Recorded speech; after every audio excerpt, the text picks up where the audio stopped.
Sometimes the hardest choices we make are the ones that save everyone else, but destroy us completely.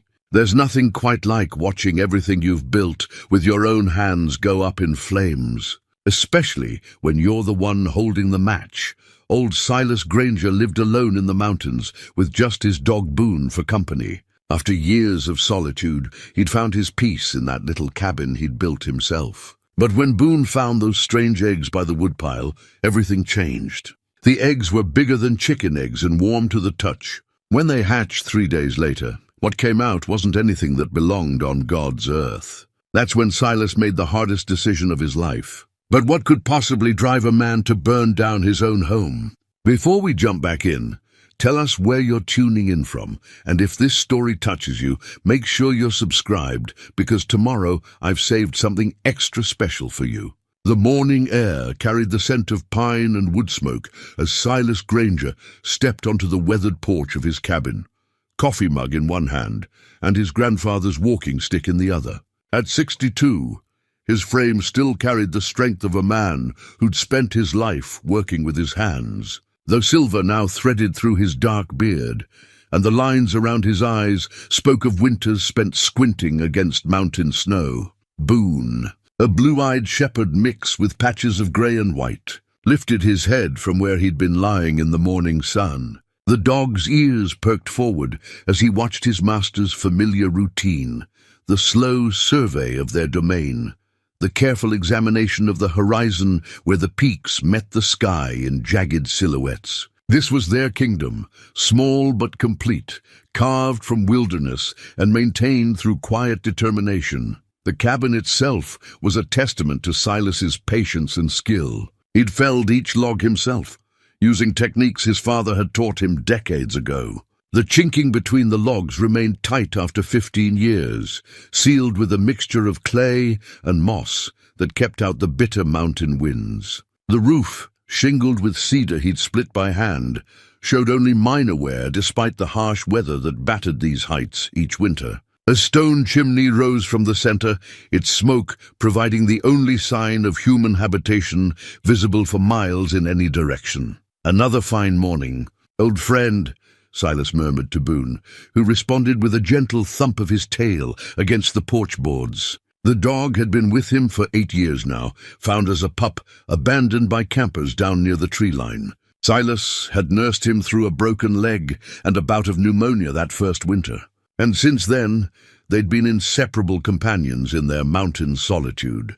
The property encompassed nearly 40 acres of steep terrain, most of it too rocky for farming, but perfect for a man who valued privacy above all else. A small meadow behind the cabin provided space for a vegetable garden where Silas grew potatoes, carrots, and hardy greens that could survive the short growing season. A spring-fed creek ran along the eastern boundary, providing fresh water year-round and supporting a grove of aspen trees that turned brilliant gold each September. Silas had chosen this spot carefully when he'd first arrived 20 years ago, fleeing from a life that had grown too complicated, too full of expectations and disappointments.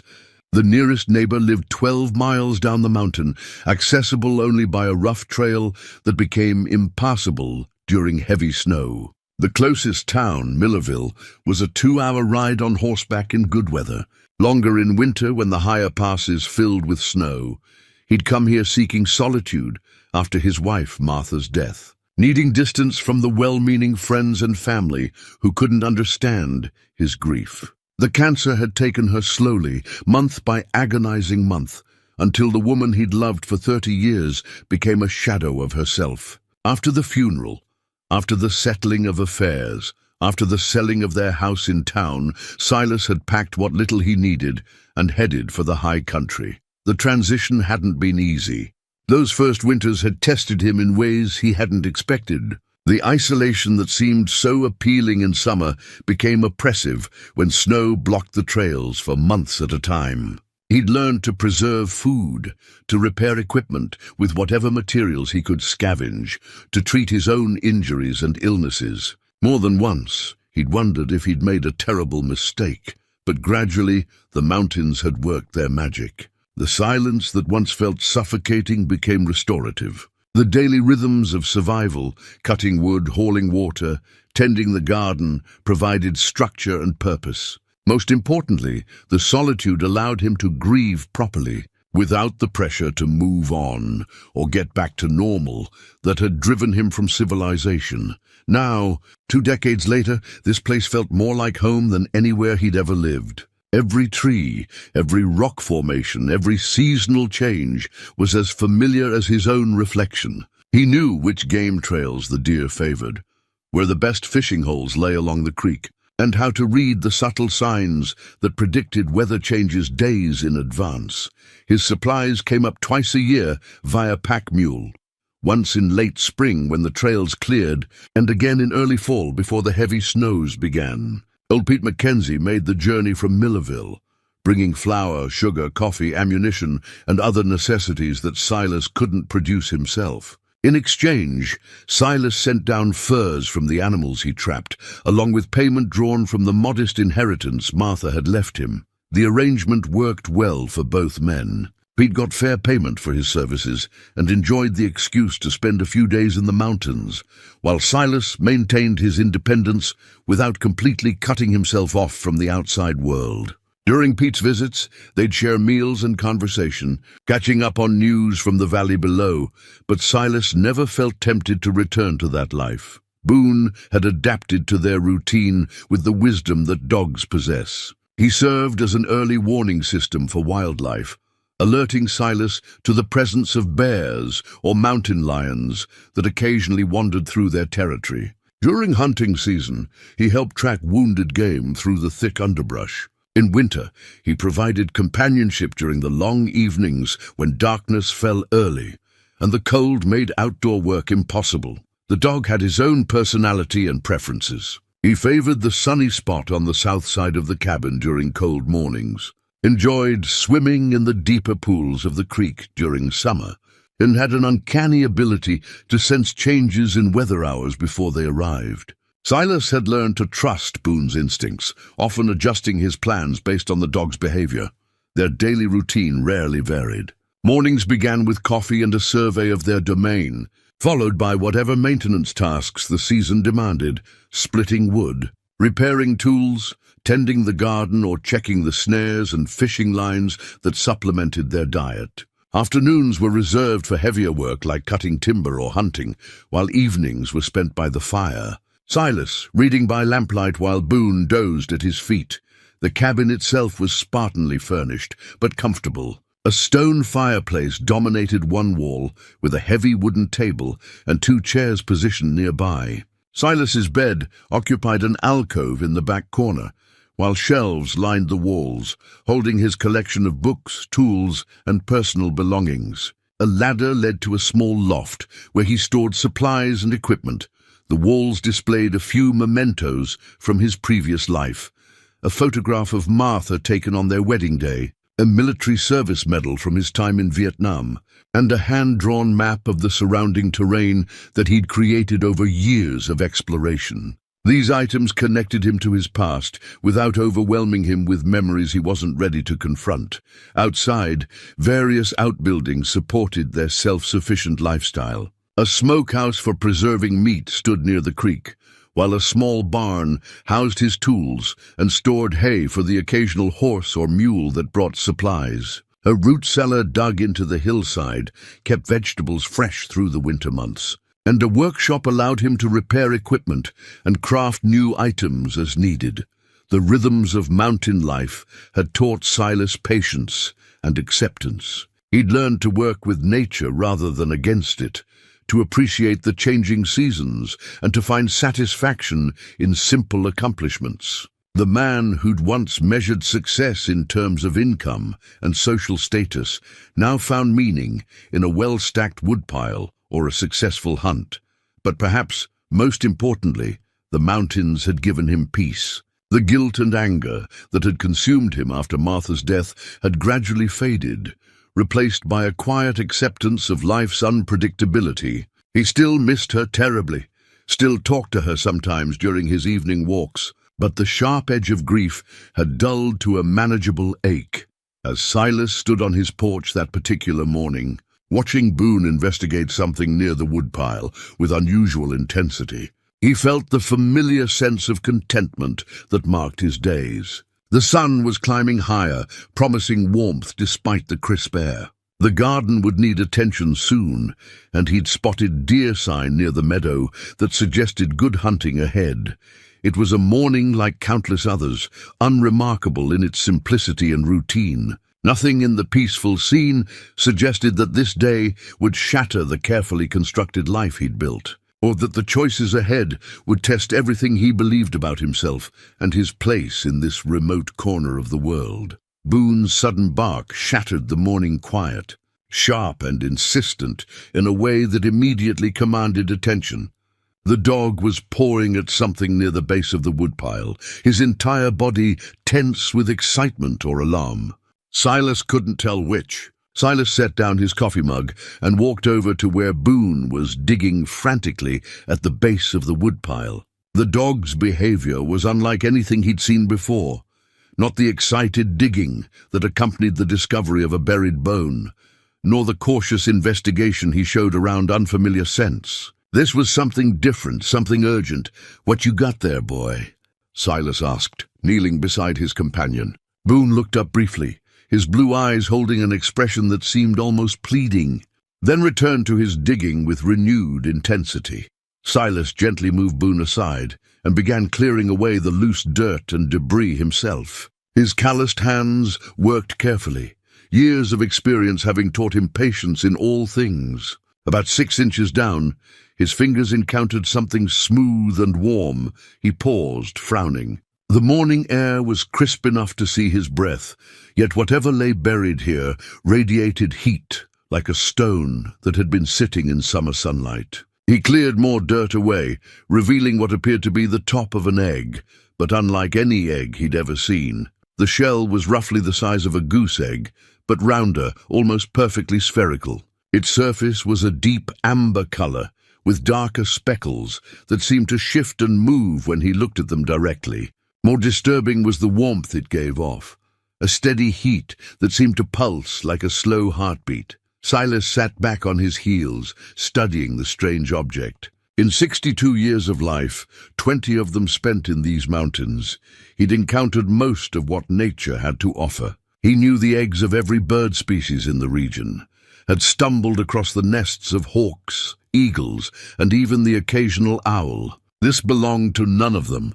Boone whined softly, pressing against Silas's leg. The dog's ears were flat against his head, a sure sign of distress or confusion. Silas reached down to stroke the animal's neck, feeling the tension in the muscles there. "Easy, boy.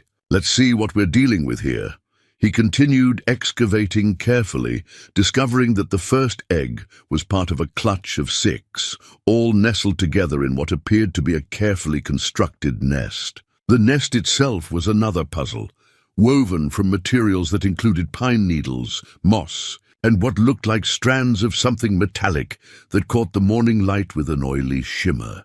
Each egg pulsed with that same inner warmth. And when Silas leaned closer, he could swear he heard something, a faint sound like whispered words in a language he didn't recognize. The sensation made the hair on his arms stand up, though he couldn't say why. He'd heard stories, of course.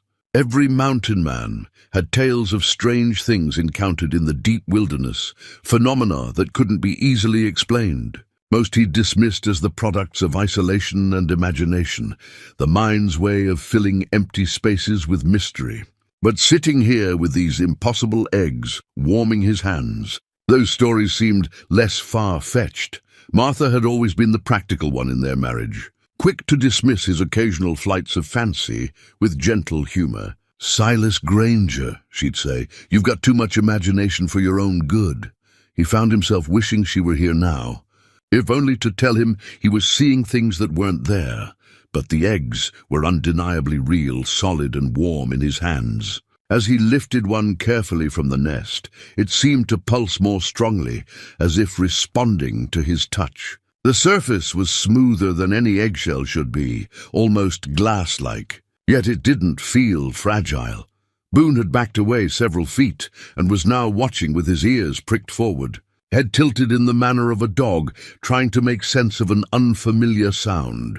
The morning breeze had died completely, leaving an unnatural stillness that made even the normal forest sounds seem muted and distant. Silas found himself thinking of the old Arapaho stories Pete Mackenzie had shared during their visits. The indigenous peoples of this region had spoken of places where the spirit world touched the physical one, thin spots in reality where impossible things could slip through. Most whites dismissed such tales as superstition, but the mountain had taught Silas to respect the wisdom of those who'd lived here long before. His own people arrived. He carefully returned the egg to its nest and covered the clutch with his jacket to protect it from the cooling air. Standing, he walked slowly around the area, looking for clues about how these things had come to be buried near his woodpile. The ground showed no signs of digging other than Boone's fresh excavation. There were no tracks, no disturbed vegetation, nothing to suggest that any animal, mundane or otherwise, had been responsible for placing them there. The woodpile itself had been undisturbed when he'd added logs to it just 3 days ago. He was certain of that. Silas was a man who noticed details, a habit developed during his military service and refined by years of living where inattention could prove fatal. If these eggs had been here then, he would have seen some sign. That meant they'd appeared sometime in the last 72 hours, buried precisely in a spot where Boone would inevitably discover them during his morning patrol. The thought sent a chill down Silas's spine that had nothing to do with the mountain air. He spent the next hour examining the area more thoroughly, expanding his search in ever-widening circles around the nest. He found nothing. No tracks, no disturbances, no evidence of any visitation by man or beast. It was as if the eggs had simply materialized in place, complete with their impossible nest of familiar and alien materials. By noon, the sun had climbed high enough to warm the air considerably, but the eggs continued to radiate their steady heat. If anything, they seemed to be growing warmer. Silas had checked on them several times, each visit confirming that the strange, pulsing sensation was becoming more pronounced. Boone had settled into a watchful position about 10 feet from the nest, neither approaching nor retreating. The dog's behavior troubled Silas almost as much as the eggs themselves. In 8 years together, he'd never seen his companion so conflicted, torn between curiosity and what appeared to be instinctive wariness. As evening approached, Silas made a decision that went against every practical instinct he possessed. Rather than destroying the eggs or burying them deeper, he carefully moved them into his cabin. Something about leaving them outside felt wrong, though he couldn't articulate why. Perhaps it was the thought of other creatures discovering them, or maybe just the sense that whatever was happening here was his responsibility now. He placed the nest on his kitchen table, positioning it where he could keep watch while going about his evening routine. The eggs looked even stranger in the lamplight, their amber surfaces seeming to glow with an inner luminescence that made his vision blur if he stared too long. That night, sleep came in fragments. Every few hours, Silas would wake to check on the eggs, finding them unchanged, except for a gradual increase in the warmth they radiated. By morning, the air around the table felt noticeably warmer than the rest of the cabin. Despite the fire having burned down to coals, Boone had refused to come inside at all, choosing instead to spend the night on the porch, where he could maintain his vigil through the windows. The dog's behavior was perhaps the most unsettling aspect of the entire situation. In all their years together, Boone had never shown fear of anything Silas brought into their home. On the second morning, the first cracks appeared. Silas was drinking his coffee and watching the sunrise when he heard it, a sound like breaking glass, but softer, more musical. One of the eggs had developed a hairline fracture that ran from top to bottom, and as he watched, the crack widened slightly. The sense of anticipation that filled the cabin was almost tangible. Whatever was inside these shells was ready to emerge. And despite every rational thought telling him to stop what was happening, Silas found himself unable to look away. The moment of truth was approaching. and with it, the end of everything he thought he knew about the world. The cracking sound came again, more pronounced this time, followed by a soft rustling that made Silas's skin crawl. He set down his coffee with trembling hands and approached the table slowly.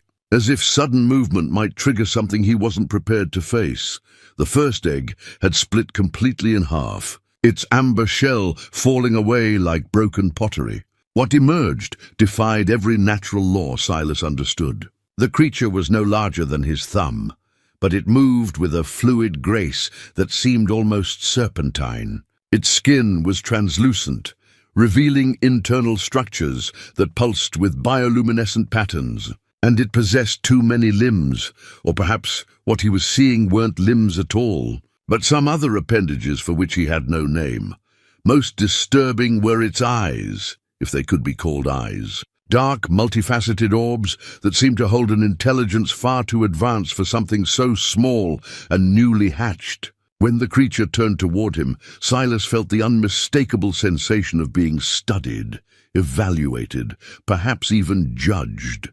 A second egg cracked, then a third. Within minutes, all 6 had hatched, releasing their impossible occupants onto his kitchen table. The creatures moved in perfect coordination, as if guided by a shared consciousness. They explored their new environment with what appeared to be methodical curiosity, their strange appendages testing surfaces, textures, and even the air itself. Silas backed away slowly, his mind struggling to process what he was witnessing.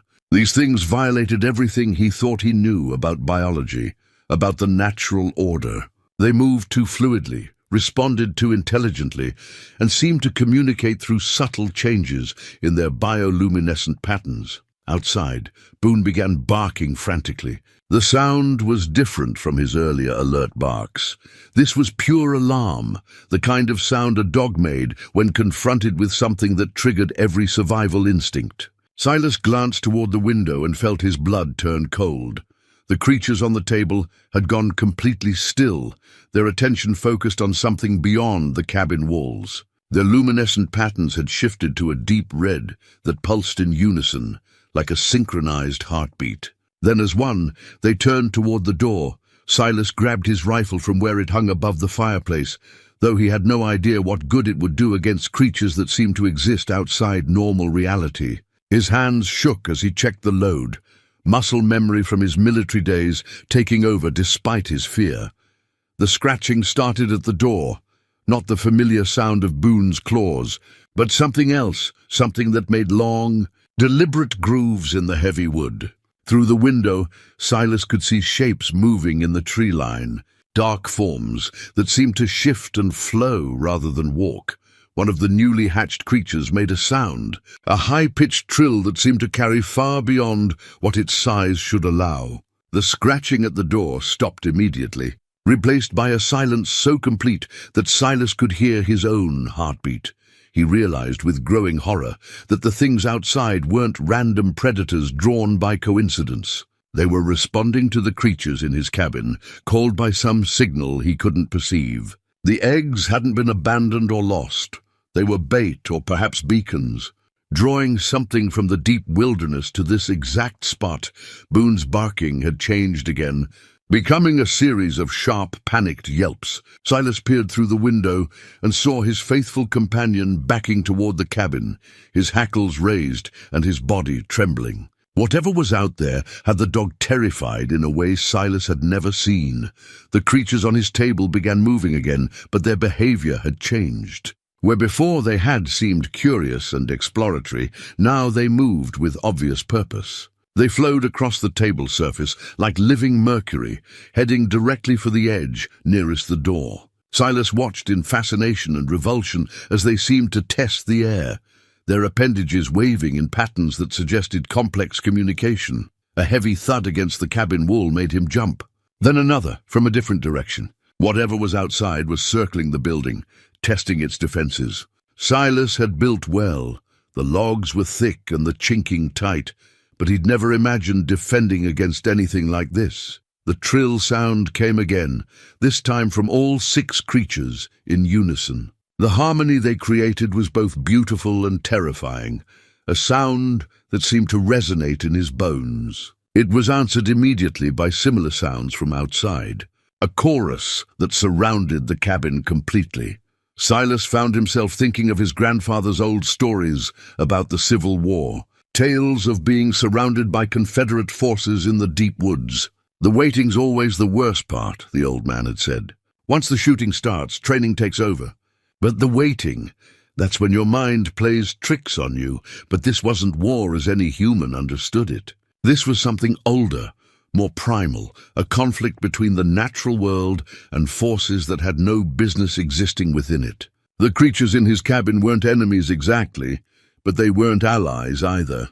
They were harbingers, advanced scouts for something larger and more dangerous. A new sound reached his ears, a rhythmic tapping against the window glass. Silas turned to see one of the dark shapes outside, pressing against the pane with appendages that left wet, viscous marks. The thing was larger than the creatures on his table, roughly the size of a house cat, but its form was similarly fluid and indefinable. Through the distorted glass, he could make out features that hurt to look at directly. The creature seemed to exist in a constant state of transformation, its outline shifting and flowing as if it couldn't quite decide what shape to hold. Only its eyes remained constant, the same multifaceted orbs he'd seen on the newly hatched specimens, but larger and somehow more aware. The creature in his cabin nearest the window responded to its larger cousin outside, their bioluminescent patterns synchronizing in a display that was both beautiful and ominous. Silas realized he was witnessing some form of communication that transcended normal senses, a conversation conducted in light and sound, and perhaps other frequencies he couldn't perceive. His military training told him to barricade the door and windows, to create defensive positions and wait for dawn. But something deeper, some instinct that predated civilization, whispered that traditional tactics would be useless here. These creatures operated by rules he didn't understand, with motivations that might be completely alien to human thinking. The lamp on his table flickered, casting shifting shadows that made the creatures seem even more otherworldly. Their movements had become more agitated, more purposeful. Whatever communication was taking place between those inside and those outside, it was reaching some kind of conclusion. Silas gripped his rifle tighter and tried to think like the soldier he'd once been. Every enemy had weaknesses, every situation had options. The problem was identifying what those might be when dealing with creatures that shouldn't exist in the first place. The attack came without warning, swift and coordinated in a way that spoke of intelligence far beyond what Silas had imagined possible. The creatures outside struck simultaneously at 3 different points: the door, the main window, and the small ventilation gap near the roof. The sound was like a thunderclap of breaking glass and splintering wood. Silas fired instinctively at the shadow flowing through his shattered window, the rifle's report deafening in the confined space. The bullet seemed to pass through the creature without effect, striking the far wall with a spray of wood chips. The thing barely paused, continuing its fluid advance across his floor. On the table, the 6 newly hatched creatures had gone completely still, their bioluminescent patterns now a steady, pulsing crimson.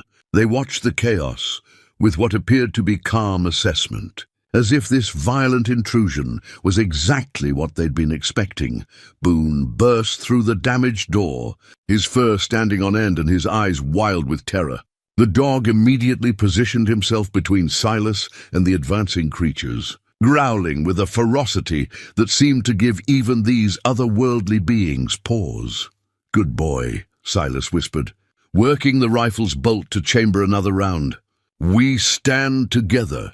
The larger creature that had entered through the window began to change shape, its fluid form expanding and contracting as if testing different configurations. Silas caught glimpses of features that made no biological sense, appendages that appeared and disappeared, surfaces that seemed to absorb light rather than reflect it, and always those terrible, intelligent eyes. A second creature flowed through the door, moving with the same liquid grace. This one was smaller, but seemed more aggressive, advancing directly toward the table where the hatchlings waited. Silas realized with growing horror that these weren't random predators.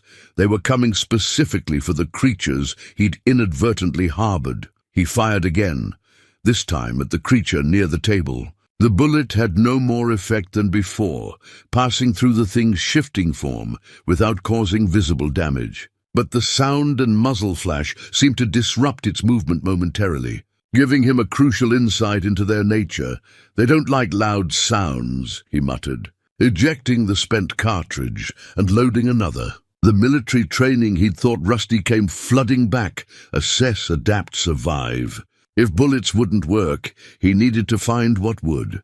The creatures on his table began moving again, flowing down the table legs with surprising speed. But instead of joining their larger cousins, they scattered in different directions, as if seeking hiding places. Their behavior suggested they weren't allies of the intruders, they were prey.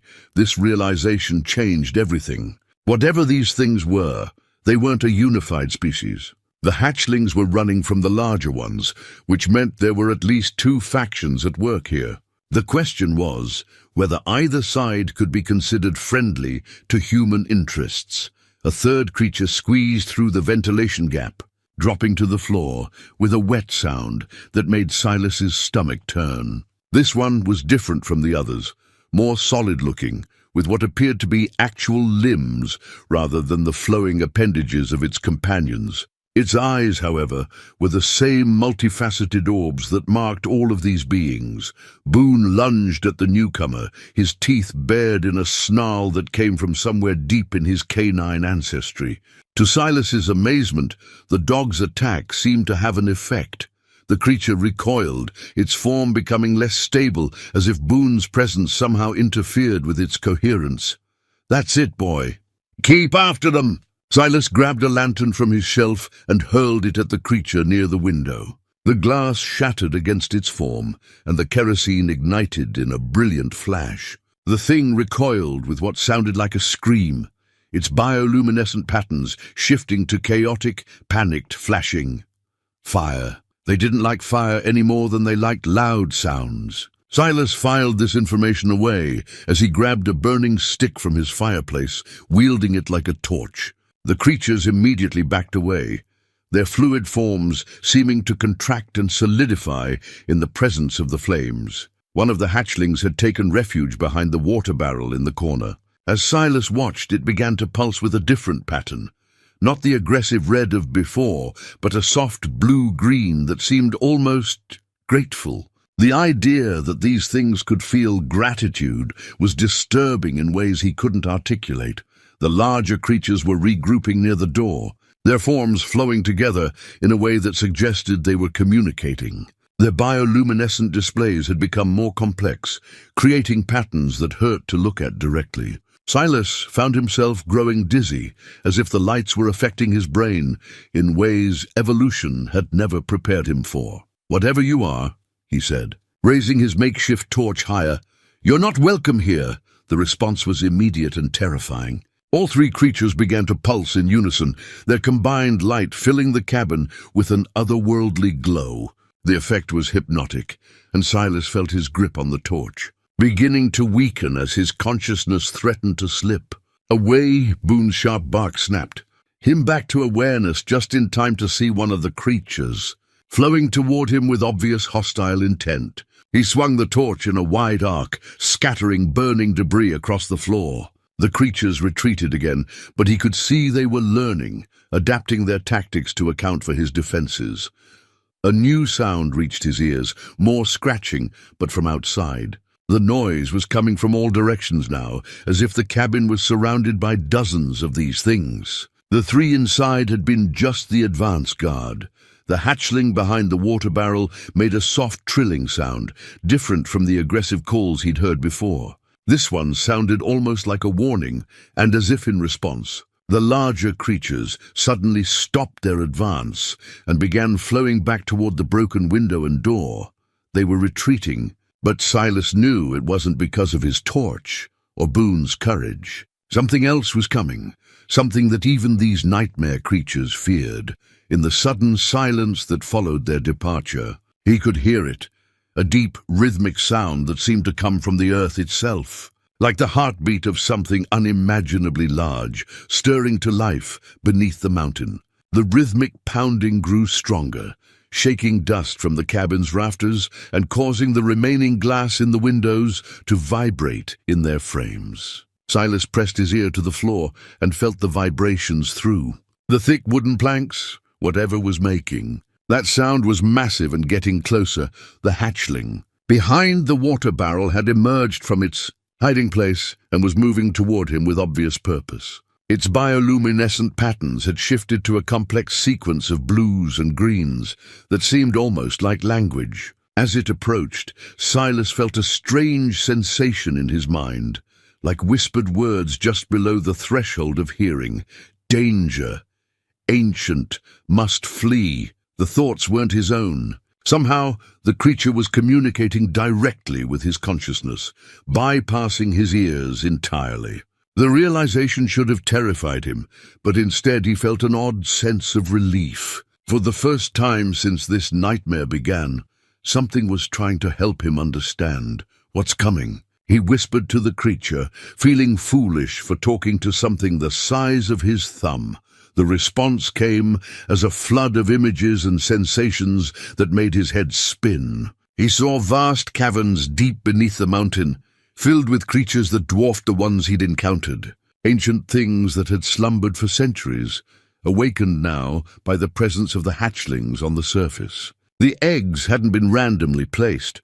They were triggers, designed to rouse something that should have remained asleep. We are bait. You are bait. All living things become food. Boone whined softly and pressed against Silas's leg. The dog's fur was standing on end, and his ears swiveled constantly as he tried to track sounds that seemed to come from everywhere at once. Through their years together, Silas had learned to trust his companion's instincts, and right now, every line of the dog's body spoke of mortal danger. Another hatchling emerged from beneath his bed, its patterns matching those of the first. Then a third appeared from behind the stove. All six had survived the attack and were now converging on him, their collective communication growing stronger and more urgent. The sleeper wakes. The mountain breaks. Fire and high ground, only hope. The images that accompanied these thoughts were horrifying. Silas saw the mountain splitting open like a cracked egg, releasing creatures that moved like living shadows across the landscape.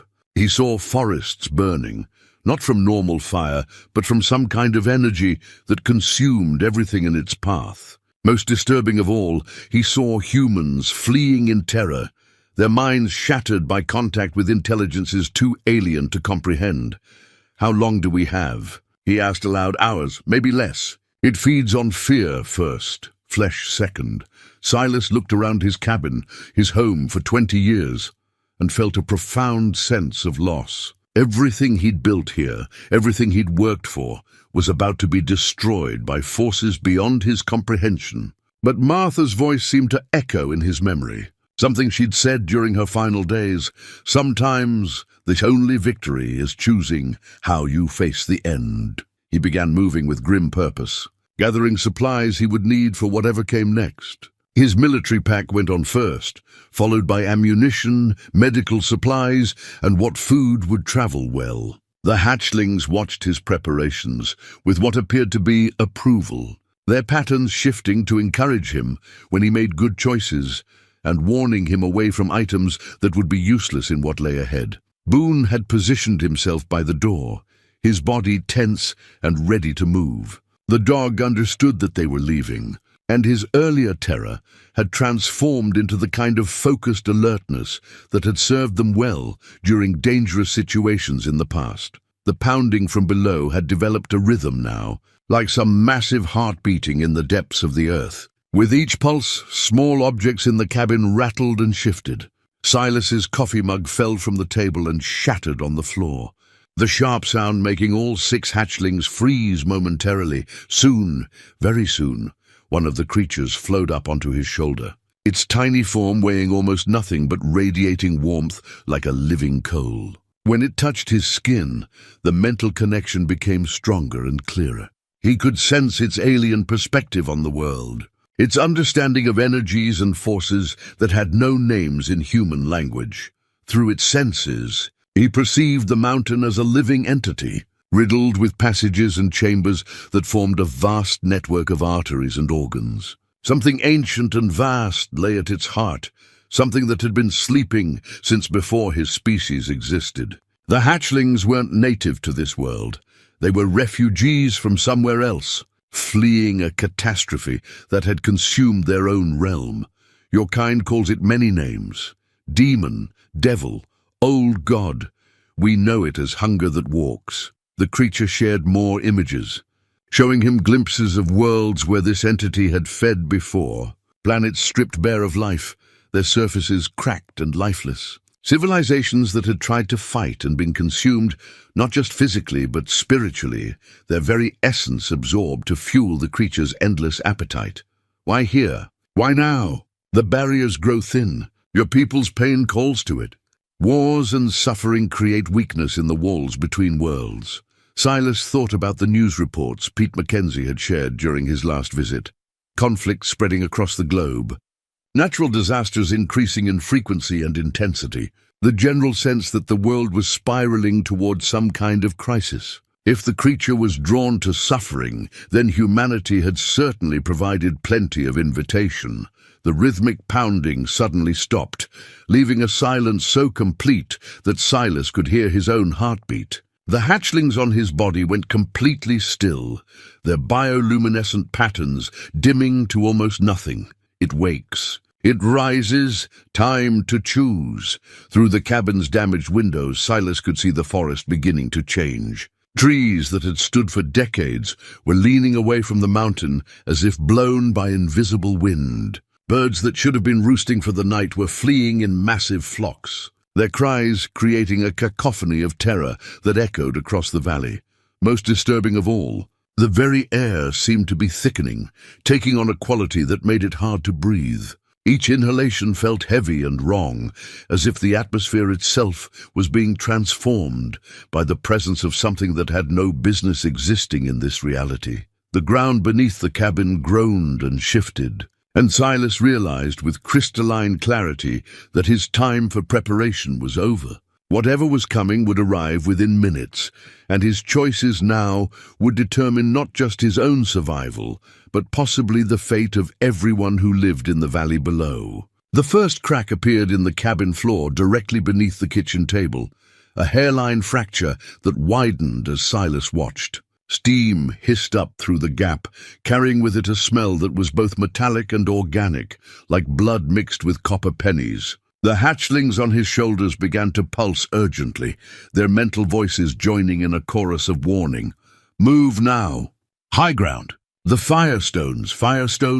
Silas asked, but the creatures were already flowing down from his shoulders, heading toward the door with obvious purpose. Their meaning became clear as one of them paused by his fireplace, its patterns shifting to indicate the collection of smooth river rocks he'd used to line the hearth. Understanding flooded through him.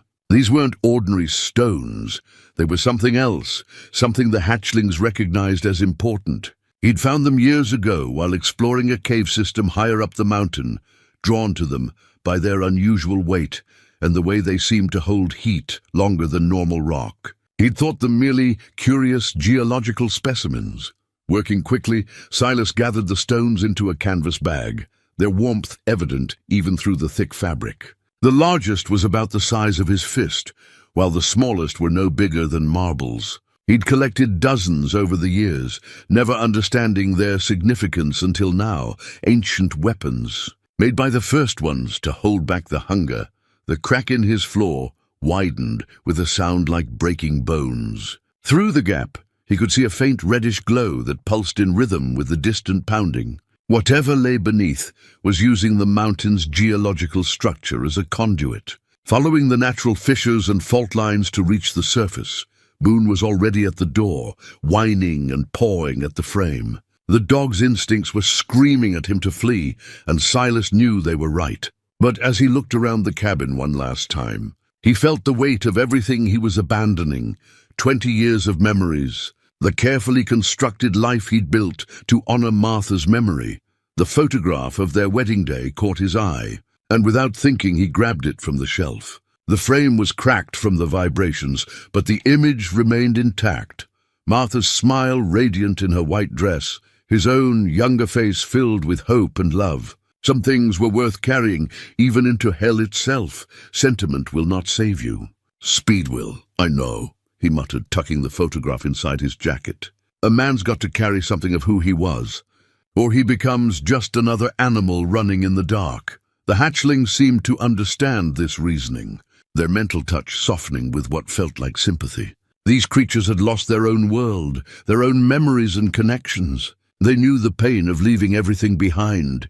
He shouldered his pack and grabbed his rifle, though the hatchling's mental communication suggested conventional weapons would be useless against what was coming. Still, the familiar weight of the gun brought comfort, a reminder of his military training and the battles he'd survived before. The cabin's main beam groaned overhead, and dust showered down from the rafters. Through the damaged windows, Silas could see that the entire mountainside was beginning to shift. Trees that had stood for centuries were toppling as the ground beneath them buckled and heaved. In the distance he could hear the sound of rock slides and the crash of falling timber, the trail to Eagle's Rest, high stone safe from the hungers. Reached at Eagle's Rest was a granite outcropping about 3 miles up the mountain, accessible only by a narrow trail that wound through some of the most treacherous terrain in the region. Silas had climbed it once, years ago, and remembered it as a place where the rocks seemed different somehow, older and more solid than the surrounding stone. If the hatchlings were right about high ground providing safety, it was their best option. The floor beneath his feet lurched suddenly, and a section near the stove collapsed entirely, revealing a shaft that dropped into red-lit darkness. The smell that emerged was overwhelming, not just the metallic scent he'd noticed before, but something that made his primitive brain scream warnings about predators and death. Go, now, before it sees. Silas burst through the damaged door with Boone at his side, the hatchlings clinging to his clothes like tiny guides. The night air was thick and wrong, filled with static electricity that made his hair stand on end. Above them, the stars were flickering, as if the very fabric of space was being distorted by the presence of something that didn't belong in this reality. The trail to Eagle's Rest began behind his woodshed, marked by blazes he'd carved years ago during his exploration of the upper mountain. In daylight it was challenging but manageable. At night, with the ground shifting beneath his feet and an ancient horror awakening below, it would be a nightmare. But as they started up the slope, Silas felt something he hadn't experienced since Martha's death, a sense of purpose beyond mere survival. The hatchlings weren't just refugees seeking safety.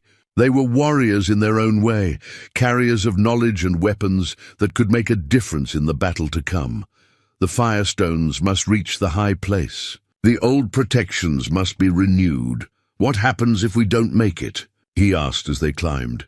The answer came not in words, but in images, the mountains splitting open like rotten fruit, releasing a tide of darkness that would spread across the continent. Cities consumed in hours, millions of people reduced to mindless thralls, serving an appetite that could never be satisfied. The end of everything recognizable as human civilization.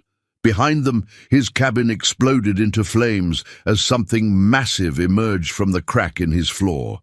The fire wasn't natural. It burned too bright, too hot, casting shadows that moved independently of the flames. Through the mental link with the hatchlings, Silas felt an alien satisfaction, as if the entity below was pleased with the destruction.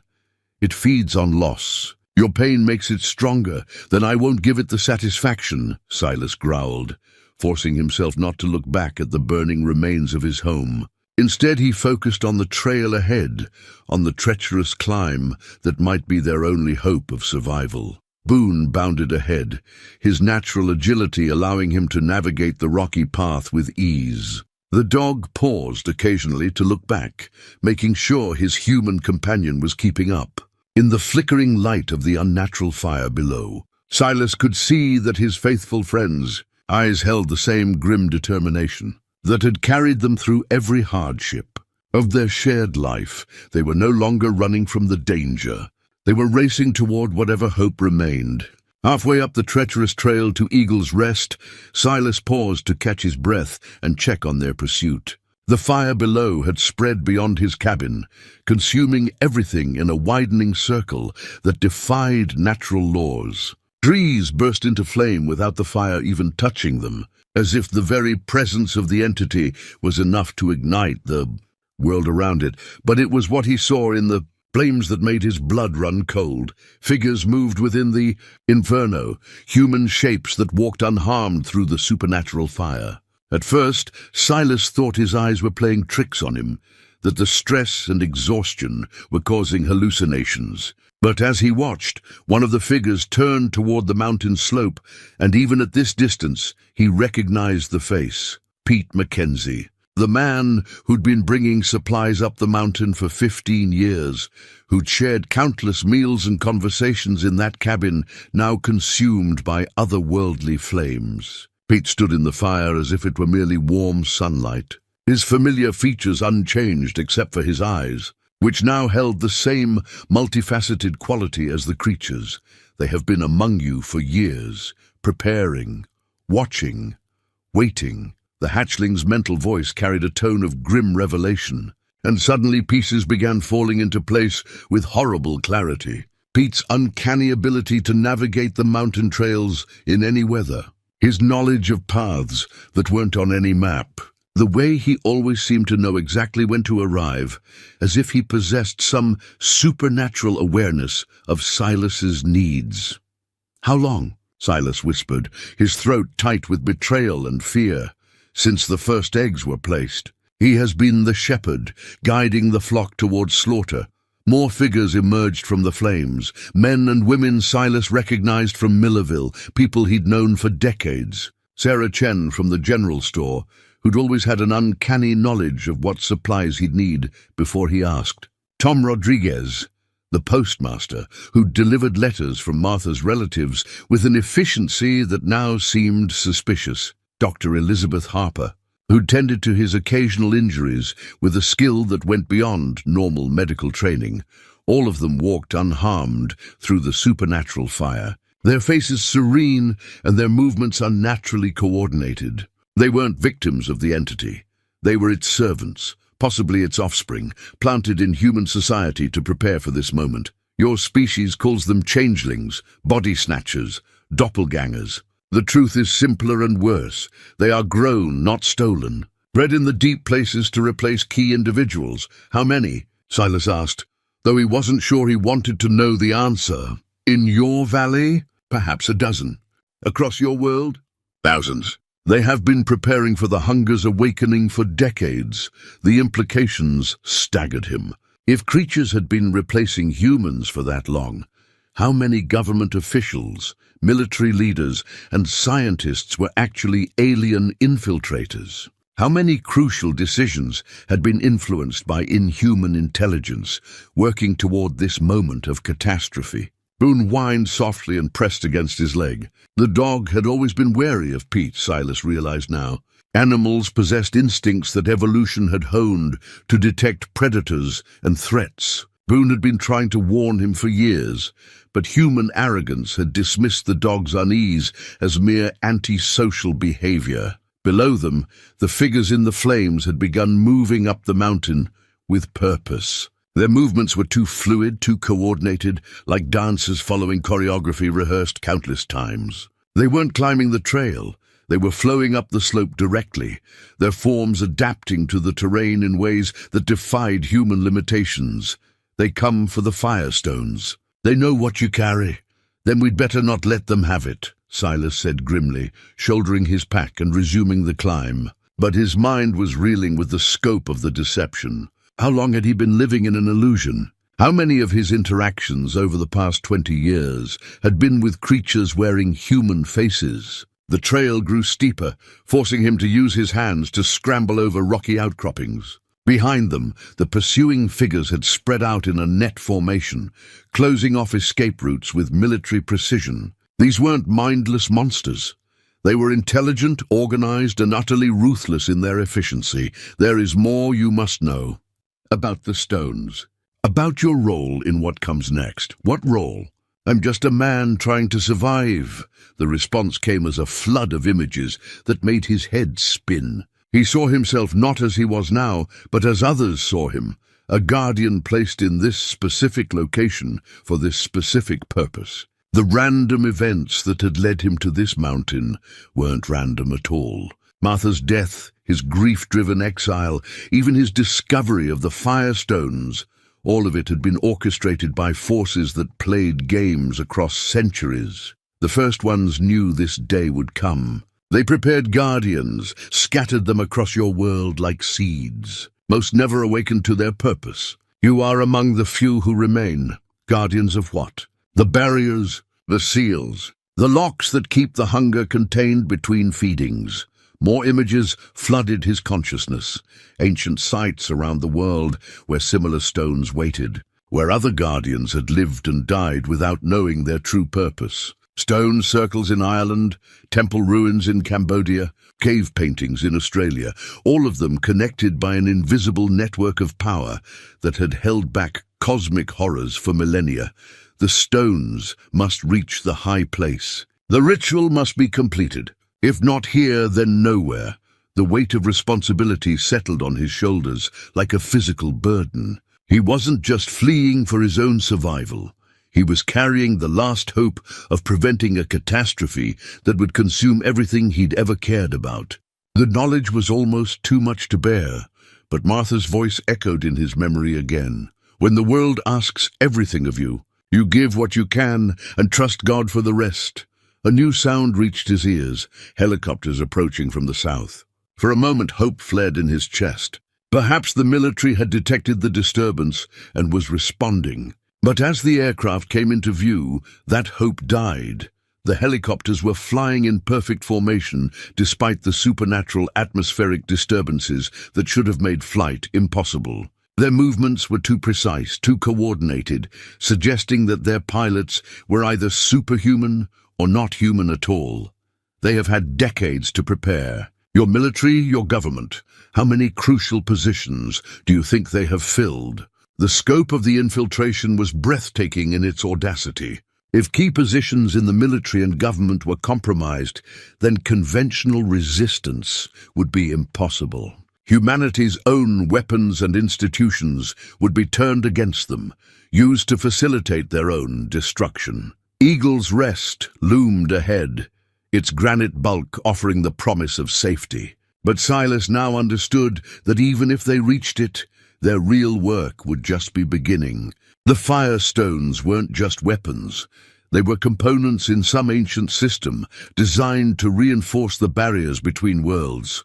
You begin to understand. The climb is not escape, it is pilgrimage. The stones are not tools, they are keys. And you are not victim, you are chosen. Chosen for what? To decide whether your species deserves to survive its first contact with the infinite. The answer chilled him more than the mountain air. This wasn't just about defeating a monster or saving lives. It was a test, a cosmic examination of humanity's worthiness to continue existing in a universe far stranger and more dangerous than anyone had imagined. Behind them, the pursuing figures had gained ground, their inhuman abilities allowing them to climb with supernatural speed. The helicopters circled overhead like mechanical vultures, their searchlights cutting through the darkness with surgical precision. But ahead, the granite walls of Eagle's Rest caught the moonlight like a beacon, promising answers and perhaps salvation if they could reach it in time. Silas pushed himself harder, driven now not just by survival instinct, but by the terrible knowledge that failure here would doom every human being on Earth. The final 100 yards to Eagle's Rest were the longest of Silas's life. The granite outcropping rose before them like an ancient fortress, its weathered walls catching starlight and holding it like trapped moonbeams. But the approach was treacherous, a narrow ledge barely wide enough for one person, with a sheer drop on one side and vertical rock on the other. Below them, the pursuing figures had reached the base of the final ascent. In the supernatural light that emanated from the burning forest, Silas could see them clearly now. The beings that wore familiar faces were changing, their human disguises beginning to slip as they prepared for the final assault. Pete Mackenzie's features flowed like melting wax, revealing the multifaceted eyes and translucent skin beneath. The others were similarly transforming, becoming something that belonged in nightmare rather than reality. They drop their masks because they no longer need deception. The awakening is so close that secrecy serves no purpose. The hatchlings clinging to his jacket had grown silent, their bioluminescent patterns dimmed to almost nothing. Through their mental connection, Silas could sense their exhaustion and fear. These tiny beings had fled across impossible distances to bring their warning, and now they were as close to their breaking point as he was. Boone reached the ledge first, his natural agility serving him well on the narrow path. The dog turned back to watch Silas's progress, his eyes reflecting an intelligence that seemed almost human in its concern. In 8 years together they had faced many dangers, but nothing that compared to this cosmic horror threatening to devour everything they'd ever known. The helicopters had taken position around the outcropping, their searchlights creating a web of brilliant illumination that made stealth impossible. But something was wrong with the aircraft. Their rotors made no sound, and they hovered with instability that defied aerodynamics. Silas realized these weren't human vehicles at all, but some kind of alien technology designed to mimic familiar forms. Your military thinks they are conducting a rescue operation. The creatures have convinced them that you are a terrorist threatening national security.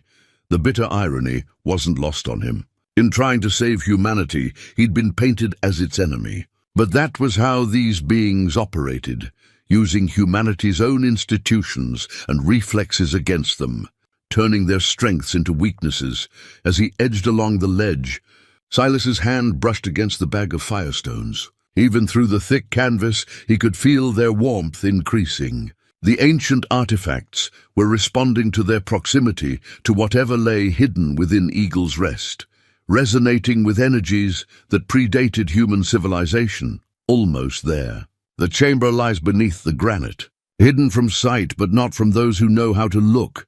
How do I access it? The stones will show you. They remember their purpose even when their guardians have forgotten. The ledge ended at a flat platform, perhaps 20 feet square, surrounded on 3 sides by towering granite walls. This was Eagle's Rest proper, the place where he'd once come to think and remember Martha. Now it would serve as the battleground for humanity's survival. But as Silas stepped onto the platform, he saw something that made his blood freeze. He wasn't the first guardian to reach this place.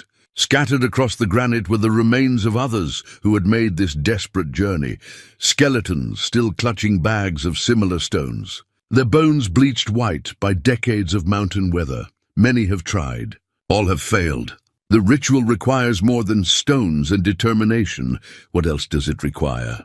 The answer came not from the hatchlings, but from the granite itself. As his feet touched the center of the platform, symbols began to glow beneath the weathered surface, ancient writing that hurt to look at directly. The message was clear even without translation. A guardian's life was the key that activated the stones, the final component in a ritual designed to reinforce the barriers between worlds. Martha's photograph crinkled against his chest as he knelt beside one of the skeletons. The bones belonged to a woman, her clothing suggesting she died sometime in the 1940s. Beside her lay a leather journal, its pages remarkably preserved by the dry mountain air. With trembling hands, Silas opened the journal and read the final entry.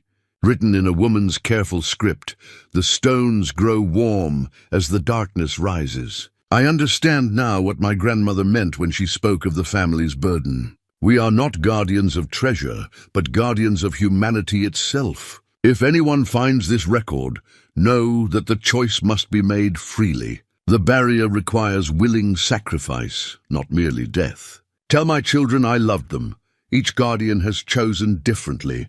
Some died in battle, their sacrifice wasted because they did not understand the true nature of the ritual. Others completed the working but died bitter and resentful, their negative emotions weakening the barrier they died to create. Silas looked up at the fake helicopters circling overhead, then down at the inhuman figures beginning their ascent of the ledge. Time was running out, and he still didn't fully understand what was expected of him. The willing sacrifice. What exactly does that mean? The barrier feeds on life force freely given, not death taken by force, but life offered in love. The guardian must choose to give everything for those they protect, holding no resentment, no regret, no anger at the unfairness of it all. The weight of expectation settled on him like a mountain. How could anyone face death without resentment? How could he give his life willingly when he still had so much to live for? So many memories of Martha to cherish in the quiet years he'd hoped lay ahead. But even as these thoughts formed, he found himself thinking of the people in the valley below, families he'd never met, children who deserved to grow up in a world not dominated by cosmic horrors. Pete Mackenzie might have been an alien infiltrator, but the general store where he'd shopped was real. The postmaster might have been a creature in disguise, but the letters he'd delivered were genuine communications from Martha's family. Humanity, for all its flaws, was worth preserving. Understanding begins. But understanding alone is not enough. The ritual must be performed correctly, or the sacrifice achieves nothing. The first of the pursuing creatures reached the platform, flowing up over the edge with inhuman grace. It had abandoned all pretense of human form now, appearing as a writhing mass of translucent flesh and multifaceted eyes. When it spoke, the voice was Pete's, but the words came from multiple mouths arranged around its surface. You cannot complete the ritual, old man. Too many guardians have tried and failed. The stones require more power than any single human can provide. Silas stood slowly, his hand closing around the bag of firestones. Maybe that's because they were trying to do it alone. The creature that had been Pete laughed, a sound like breaking glass. Your dog cannot help you. The small ones clinging to your clothes are refugees, not allies. You have no army, no weapons, no hope. I've got something better than an army, Silas said, pulling Martha's photograph from his jacket. I've got love worth dying for. The words seemed to activate something in the stones. Their warmth increased dramatically, and the symbols carved into the granite began to pulse with increasing intensity. Around the platform, the air itself began to shimmer as if reality was becoming unstable. Now, the moment approaches. But beware, the enemy will try to corrupt your sacrifice, to turn love into hatred, peace into violence. You must hold to what is pure in your heart, even as everything else falls apart. More creatures flowed onto the platform, surrounding him in a circle of alien flesh and malevolent intelligence. The helicopters descended closer, their silent rotors creating a whirlwind that should have been deafening, but made no sound at all. In the center of it all, Silas knelt and began removing the firestones from their canvas bag. Each one pulsed with ancient power, warm and alive in his hands. As he arranged them in the pattern, the glowing symbols indicated. He thought not of death but of life. Martha's laughter on their wedding day. Boone's faithful companionship through 8 long winters. The simple pleasure of watching sunrise from his cabin porch. The ritual was beginning, and with it, the final test of everything he believed about love, sacrifice, and the value of human existence in an infinite and often hostile universe. The firestones arranged themselves into a perfect circle around Silas, each one pulsing with increasing intensity as the ancient pattern took shape. The moment the final stone touched the granite, the world exploded into chaos. The creatures surrounding the platform abandoned any remaining pretense of strategy or subtlety. They flowed forward as one, a tide of translucent flesh and alien intelligence intent on stopping the ritual before it could reach completion. But as they touched the perimeter marked by the stones, brilliant light erupted from the granite surface, forcing them back with sounds that might have been screams or might have been something beyond human comprehension. The barrier recognizes the pattern, but it needs more. It needs the Guardian's willing gift, Silas knelt in the center of the circle, Martha's photograph clutched in one hand, while the other rested on the largest firestone. The ancient artifact was now so hot it should have burned his flesh. But instead, it felt warm and comforting, like Martha's hand on a cold winter morning. Above them, the silent helicopters had begun to spark and malfunction as the energies being released interfered with their alien technology.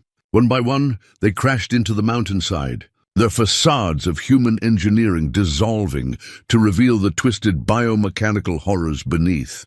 "You understand nothing of sacrifice," the creature that had been Pete snarled from the edge of the circle. Its form was constantly shifting now, unable to maintain even basic cohesion in the presence of the activated stones. "Your species thinks love conquers all, but love is just another form of selfishness. You die for those you care about while ignoring the suffering of strangers." Silas looked up from the photograph, meeting the creature's multifaceted gaze without fear. "Maybe you're right. Maybe human love is selfish. But I'd rather be selfish in defense of something beautiful than perfect, in service of nothing." The stones pulsed brighter, and the symbols carved into the granite began to rise from the surface, forming three-dimensional patterns that hurt to perceive directly. Through his connection with the hatchlings, Silas could sense the cosmic machinery beginning to activate, ancient mechanisms that had waited millennia for this moment. The hunger stirs below. It senses what you attempt and rises to stop it. The mountain will not contain it much longer. As if in response to the hatchling's warning, the entire platform shuddered. Cracks appeared in the granite, and through them seeped the same red light that had consumed his cabin. The entity awakening beneath the mountain was no longer content to send servants. It was coming itself. Boone had positioned himself just outside the stone circle, his hackles raised and his teeth bared at the surrounding creatures. The dog's loyalty was absolute, and even faced with horrors beyond natural comprehension, he refused to abandon his human companion. "Good boy," Silas whispered. "You've been the best friend a man could ask for." The dog's ears flickered at the words, and for a moment their eyes met across the barrier of light. In that gaze, Silas saw not just canine devotion, but something deeper, a recognition that this was goodbye, and an acceptance that some things were worth dying for. The platform lurched again, more violently this time. A section of granite near the edge crumbled away, revealing a shaft that dropped into red-lit infinity. From its depths came a sound that was part roar, part whisper, part song. The voice of something so vast and alien that human minds could only process fragments of its true nature. It comes. The hunger that walks rises to claim its prize. But the pattern is not yet complete. You must choose now, your life for the barrier, or watch your world burn. Silas closed his eyes and thought of Martha's final days, when the cancer had reduced her to little more than pain and determination. She had faced death with a grace that shamed his own fear, had spoken of love as something that transcended physical existence. "Death isn't the opposite of life," she'd whispered in the hospital. "It's just another way of loving." He opened his eyes and looked at her photograph one last time, her smile radiant with the joy of a woman who had found something worth living for. Then he placed the picture on the central stone and pressed both hands against the ancient artifact. "For Martha," he said quietly. "For Boone, for everyone who deserves a chance to find what we had." The moment his words ended, the firestones erupted with power that turned night into day. The circle of light expanded outward, washing over the platform and sending the alien creatures fleeing in terror. But this was only the beginning. Silas could feel the barrier forming around him, drawing on his life force to strengthen the cosmic walls that held back the infinite dark. Pain lanced through his body as the ritual began to consume him. But it was pain given willingly, transformed by love into something that felt almost like peace. Through the mental link with the hatchlings, he could sense the network of barriers around the world responding, other ancient sites awakening as his sacrifice provided the key that unlocked their dormant power. Hold fast. The worst is yet to come. The mountain split open like a cracked egg, and from its depths rose something that had no business existing in any sane universe. The hunger that walks was vast beyond comprehension, a writhing mass of shadow and appetite that seemed to exist in multiple dimensions simultaneously. Where it touched reality, the very fabric of space-time began to unravel, creating tiers through which glimpsed other worlds, dead worlds, consumed worlds, places where life had once flourished before being devoured by this cosmic cancer. But the barrier held. The network of firestones blazed with power drawn from Silas's willing sacrifice, creating a dome of protection that the entity could not breach. Each time it pressed against the barrier, the ancient defenses flared brighter, fed by the love and determination of a man who had chosen to give everything for strangers he would never meet. It cannot pass, but neither can it be destroyed. The barrier will hold only as long as the sacrifice remains pure. The creature that had been Pete Mackenzie circled the edge of the protected zone, its form now completely alien, but its voice still mockingly familiar. "You think love makes you strong," it taunted, "but love makes you vulnerable. We know what you treasured, old man. We know what will break your noble heart." The air within the barrier shimmered, and suddenly Martha stood before him, not as a memory or photograph, but as real and solid as the day he'd married her. She looked exactly as she had before the cancer, her hair rich and dark, her eyes bright with the intelligence and humor that had first captured his heart. "Silas," she said, her voice carrying all the warmth he remembered. "Why did you leave me? Why did you run away to this God-forsaken mountain when I needed you most?" The words hit him like physical blows. This was his deepest guilt, the shame he'd carried for 20 years. He had fled after her death, had abandoned their shared life and friends because he couldn't bear the weight of memories. In the depths of his grief, he'd convinced himself it was honoring her memory, but the truth was simpler and more painful. He had run because staying hurt too much. It is not her. It is the hunger wearing her face, speaking your fears to corrupt the sacrifice.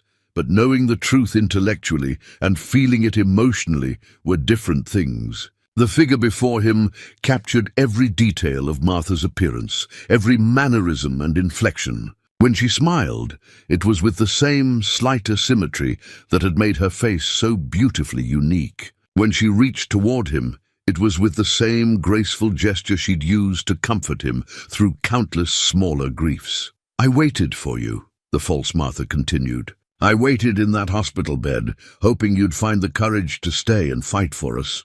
But you were always a coward, weren't you? Always running when things got difficult." The firestones began to flicker, their light dimming as doubt crept into Silas's heart. The barrier wavered, and through the cracks he could see the hunger pressing closer, sensing weakness in the Guardian's resolve.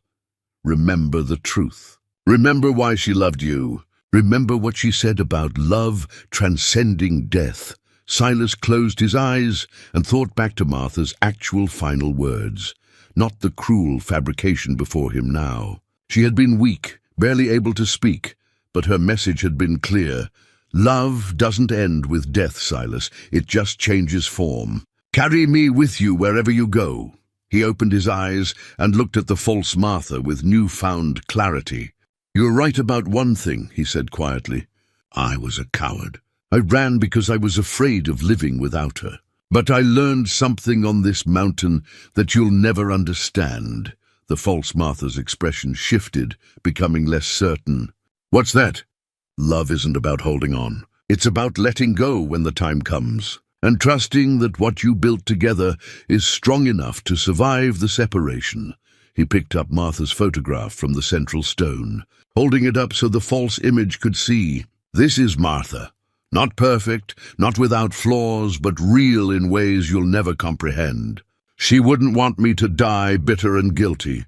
She'd want me to die knowing that our love was worth celebrating, even if it had to end."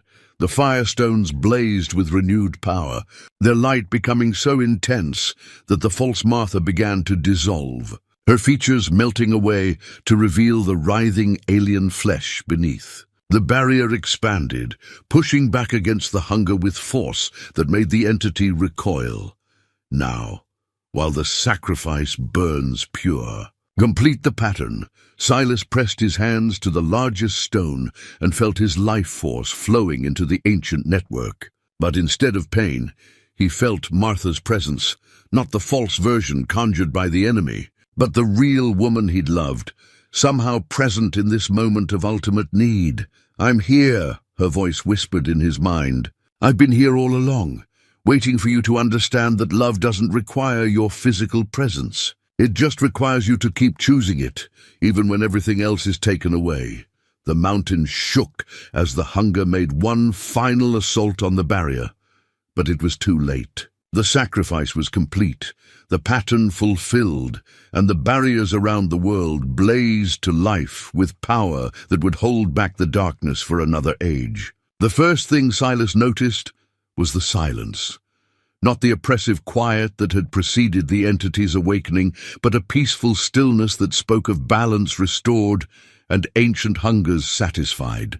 The red light that had seeped from the mountain's depths was gone, replaced by ordinary starlight that painted the granite platform in silver and shadow. He was still alive, though he wasn't entirely sure how. The firestones lay cold and dark around him, their ancient purpose fulfilled.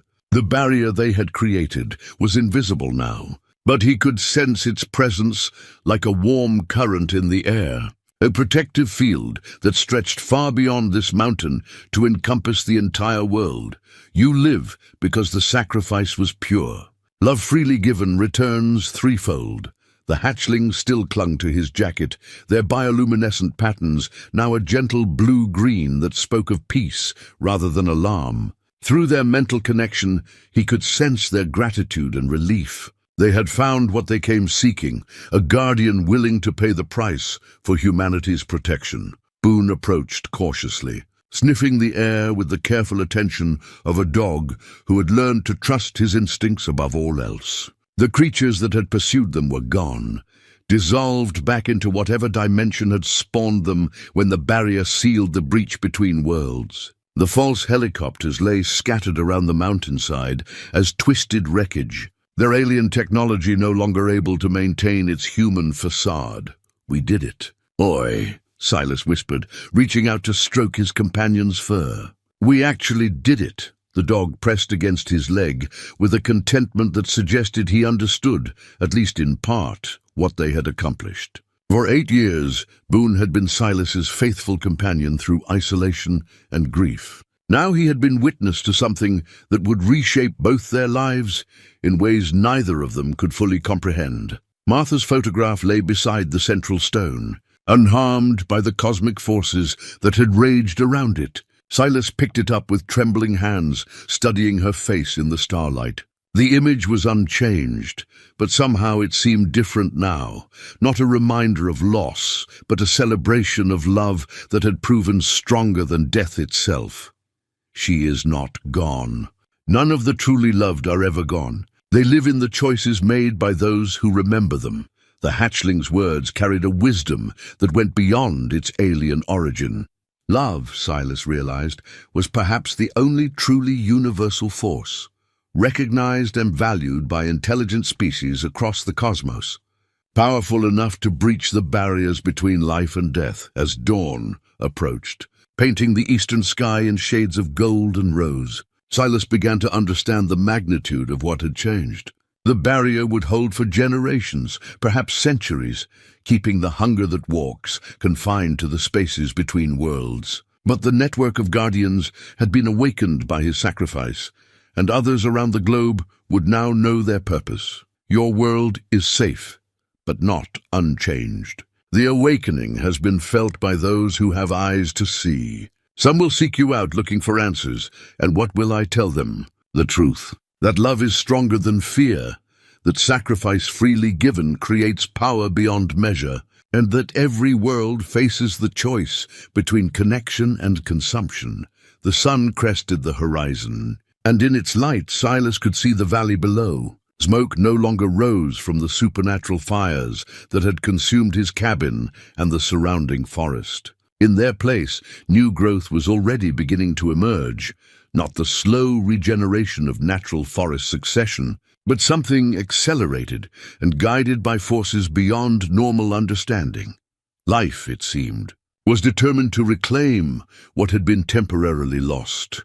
The hatchlings began to glow more brightly as the sunlight touched them, their forms becoming translucent in the morning warmth. They were preparing to leave, their mission accomplished and their purpose fulfilled. We go now to spread the word. Other guardians must be awakened, other barriers strengthened. The hunger sleeps, but it does not die. Vigilance is the price of peace. Will I see you again?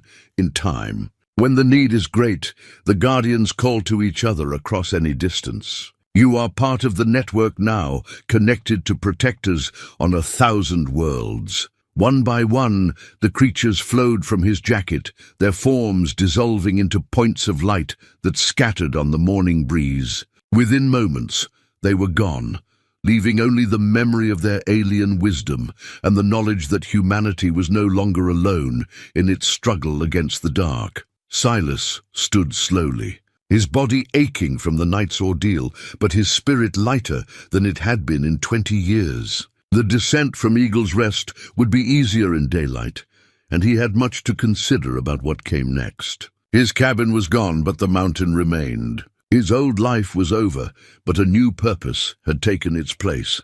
Boone trotted ahead on the trail, pausing occasionally to look back and make sure his human companion was following. The dog's natural optimism had reasserted itself now that the immediate danger was past, and his tail wagged with the simple joy of being alive to see another sunrise. As they descended toward the valley, Silas thought about the future.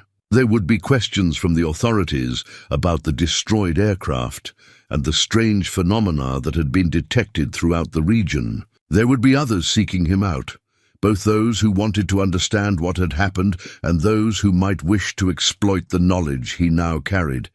But there would also be purpose.